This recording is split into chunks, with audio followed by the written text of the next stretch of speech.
Okay, in this video we're going to look at some layer styles. So these are effects that you can apply to your layers. So starting with this layer here, what I'm going to do is I'm going to have that layer as my active layer. Layer styles are found down here under the FX icon at the bottom of the layers panel window. The layers panel window can be opened using F7 key on your keyboard. I'm just going to shorten my panel window so that when I click here you get to see the whole of the drop down menu. So these are all the different kinds of layer styles that you can apply to this image that we've currently got selected using this layer. So just going into any one of these, for example, let's go into the drop shadow. What that does is it opens up the layer style panel dialog box. So the key thing here is to make sure that this dialog box is moved out of the way so that you can still see your image. Now what it's done is it's applying a drop shadow to this image, and what I can do here is I can increase the distance of that drop shadow. So you can start to see the drop shadow coming off here.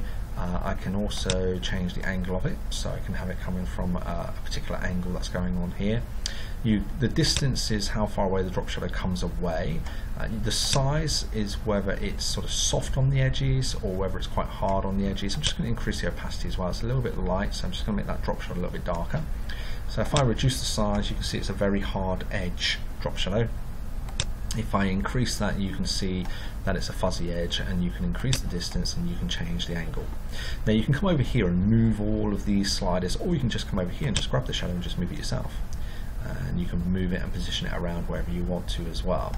So there you go, I've just applied that drop shadow. Okay, there's lots of other options on here. The key thing is as well is to make sure you have preview ticked as well. So by having that ticked on, it allows you to see a live view of what's going on. So drop shadow makes things look like they're standing up off the page. If I take that off and then apply an inner shadow makes things look like they're sitting down inside your piece of paper, so down through behind it. Again, let me just increase the opacity that we've got there and maybe the size in terms of the fuzziness. So you can now, it looks like the image is sitting down through the piece of paper, and that's what inner shadow will do.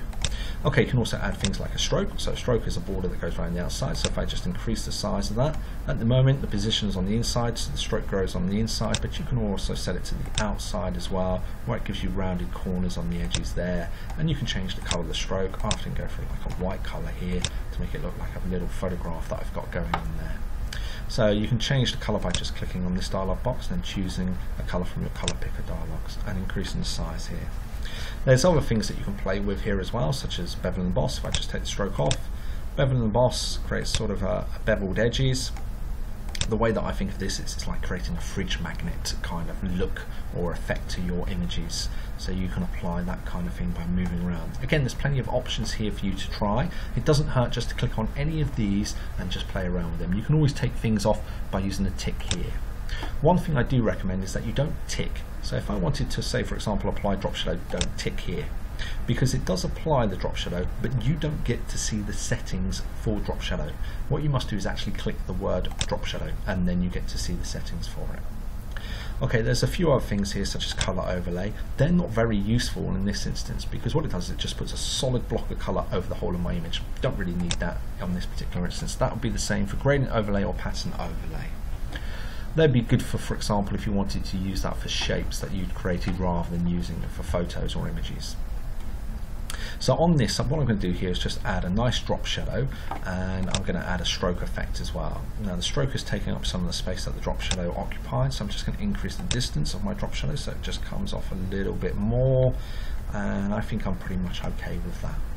Okay, so all I've done here is applied this drop shadow and a stroke effect to these two images. To this one image, sorry, I'm just going to decrease that a little bit, that stroke effect, and click OK. Now the key thing here is that on your layers panel window, the effects are listed below the layer. You can turn those effects off by just clicking on the eye icon, switch it back on. You can turn the stroke off, each individual effect as well, and you have a little FX button to indicate that layer styles have been applied here. If you want to come in and change any of these values, you just simply double click. It opens up the layer styles dialog box window, and you can go back in and play with a stroke or play with a drop shadow.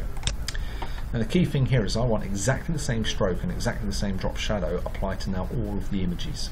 While I can't remember what size the stroke was or what the distance or angle of the shadow was, but you don't need to. You can copy the effects that have been applied to this layer and then apply that to all these other layers.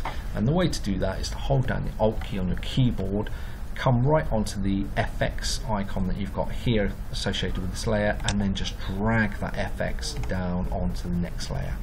What it does is it copies the styles across and applies it to the image below.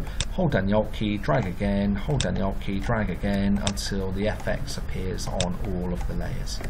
And then you can see here that what I've got is I've got these same stroke, same shadow applied to every one of my images.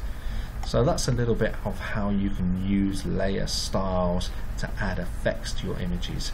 It's really about going into this dialog box and just playing with every single setting, moving the sliders. You can't do any harm. You can always cancel or hold down the Alt key and reset everything if you wanted to.